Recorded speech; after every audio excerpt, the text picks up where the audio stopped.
What's up, Ocean? You got Matt here, coach of your Montreal Milotic, bringing you a guide on how to optimize your teams when building. If you're like me, you really care about each and every EV your Pokemon has available. But if you're not, that's okay, because with a little bit of practice, you can create some incredibly optimized and useful EV spreads that can help you in a game. Something like this Landorus, our Landorus Therian. Now, Landorus Therian is running a more defensive set.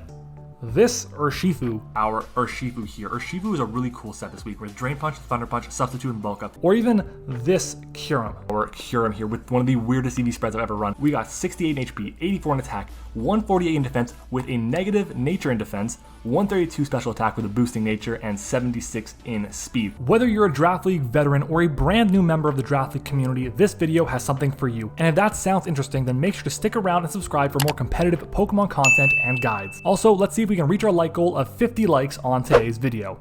But without further ado, guys, let's go ahead and jump right into it, starting with episode number 1, how to maximize your defenses.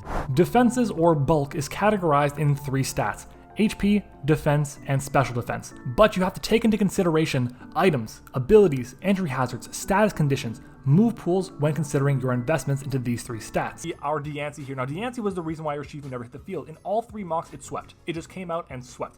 Let's start with some super basic tips I can give you guys, and then move on up to the more complex stuff from there. Now, the first thing you guys are going to need is to get comfortable with the Pokemon Damage Calculator. It will be your best friend to confirm that your investments give you the exact results you want. Once you know how to use the damage calc, you can start working on your spreads. The most basic things are standard EV investments. At level 100, every 4 EVs will give you an increase of 1 stat total, and at level 50, it's every 8 EVs instead. This is important because you can't just build at level 100 and play at level 50, or vice versa. For example, if Mew tries to speed creep Landorus T at level 100, it needs 184 EVs in speed and a speed boosting nature like Jolly. Now let's say you're playing at level 50, and Mew has the exact same 184 EVs in speed and Jolly nature.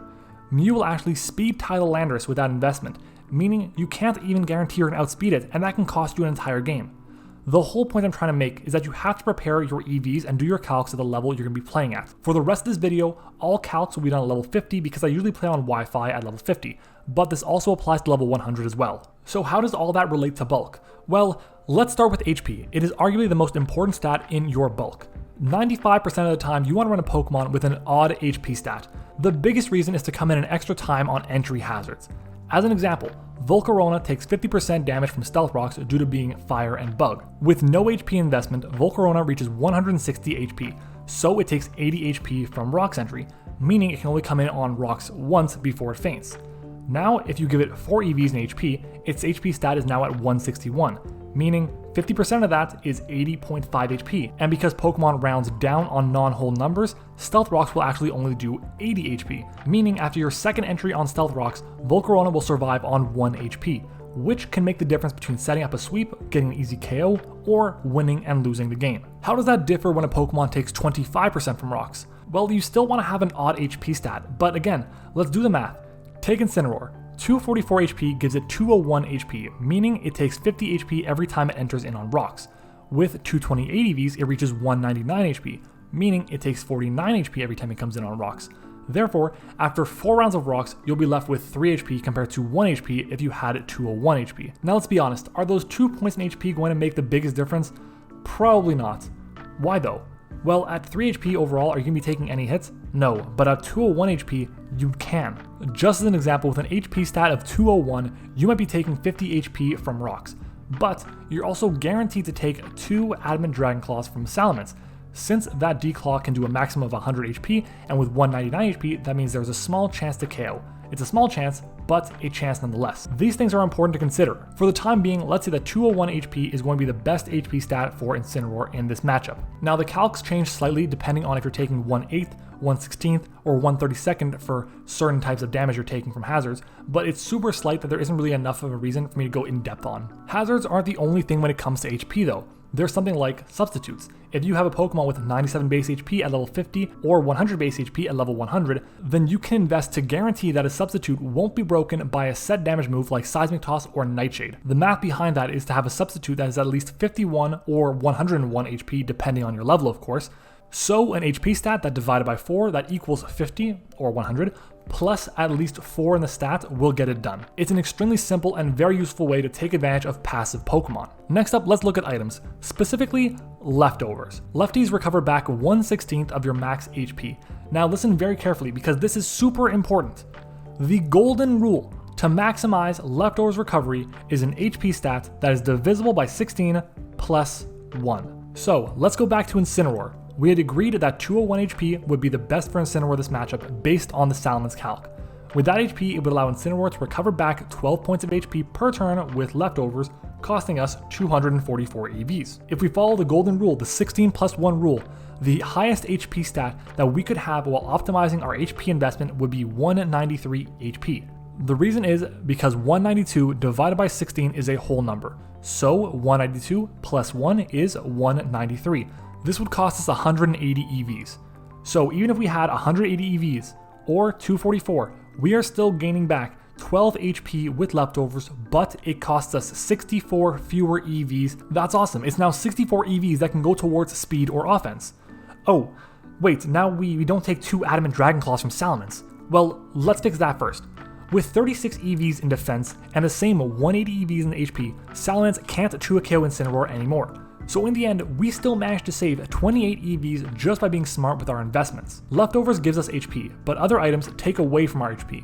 Most notably, it's the Life Orb. This takes away 1/10 of our HP with every attack.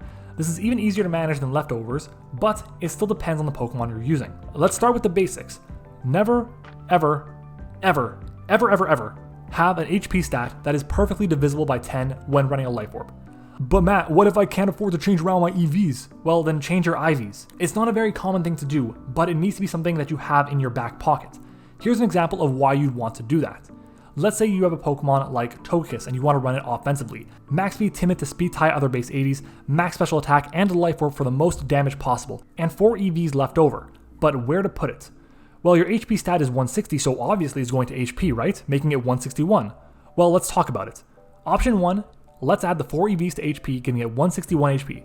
161 means you're taking 16 HP from Life Orb on attacks, and 40 HP from rocks, and it's an odd number, giving you an extra turn for either. Great. Option 2 though is, instead of investing those 4 EVs in HP, we put it into defense or special defense and decrease our IVs to 29. We reach 159 HP, meaning we take 15 HP from Life Orb and 39 HP from rocks, while still being an odd number. In both option 1 and 2, after 1 round of rocks and 1 hit of Life Orb, you're going to be left with 105 HP. Short term, that doesn't matter, but long term, it can save you a good bit of extra HP, so which do you do? Well, honestly, it depends. It depends on how valuable the extra stat point will be. Timid Specs Moonblast from Tapu Fini to option 1 does 105 HP maximum, meaning it has a chance to OHKO if we go with that option. For option 2, if we reduce our IVs to 29 and place the 4 EVs into special defense, now that exact same Moonblast will do a maximum of 103 HP, so it can never KO us. We have now the most optimal EV spread for this specific situation. It won't always be like this. In some cases it won't work as nicely, and it won't matter which option you go with. If it doesn't matter, my suggestion is to go with option 1 to improve your odds of taking a hit on both defense and special defense. This video is getting kind of long, so let's start to summarize. Number 1, learn how to use the damage calculator. Number 2, build your teams at a level you will be playing at. Number 3, know how much damage you take from hazards, items, and status ailments. Number 4, know how much you recover from leftovers with the 16 plus 1 rule.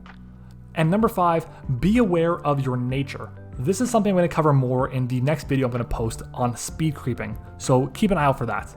If you guys are looking to get better at this game, then you're in the right place, by the way. On my channel, I have hundreds of videos where we make great plays, stupid mistakes, and build some of the most insane teams out there. But we're learning every single day. So if you guys would like to join me on this journey where we can improve as a community, then make sure to subscribe to the channel and become a member of the Ocean. We have multiple Draft League videos every single week, and like I said before, you're gonna learn something new every time. I wanna give a huge thank you to JustKurt17 for editing today's video. This is the second time I've worked with Kurt on a video, and I'm thrilled with the results. So if you're planning on commenting, make sure to say thanks, Kurt, in the comments down below, and commission him as well. I also want to give a huge shout out to my front office. You guys know who you are. They hold me accountable and make sure that I don't forget any of the tips and tricks that I've told you about today.